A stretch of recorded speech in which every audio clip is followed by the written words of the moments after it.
મહાદેવ છે જ એવા, ક્યારે આવે ક્યારે જાય કોઈને ખબર નહીં પડતી, પણ જયારે આવે ને તો લોકોના હૈયામાં ઉમંગ ઉઠી જાય છે. હા, આ તો તમે સાચું કીધું પ્રભુ, 100% વાત કરી તમે.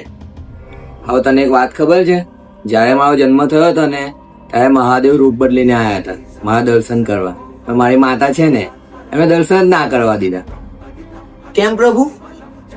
કારણ કે તેમણે રૂપ જ એવું લીધું હતું, ગળામાં નાગ, હાથમાં ત્રિશુલ, આખા શરીરે ભસ્મ, અઘોરીના સ્વરૂપમાં ભગવાન આવ્યા હતા. હે? પછી? અને પછી જયારે મેં રડ્યો ને ત્યારે મહાદેવને આખું ગામ શોધવા ગયું, પછી મહાદેવમાં દર્શન કર્યા. અરે પ્રભુ, કેવી લીલા કરો તમે. એના પછી એકવાર મેં નિધિવનમાં શ્રી રાધા સાથે રાસ રચી હતી. ત્યારે મહાદેવ રાસ જોવા આવ્યા હતા, પણ ગોપીઓ હતી કે અંદર જ ના આવવા દે, કારણ કે કેવલ મેં ત્યાં રાસ રમી શકું, બીજું કોઈ પુરુષ ના આવી શકે. તો મહાદેવનો ગોપીઓએ ગોપી બનાવીને મોકલ્યા હતા.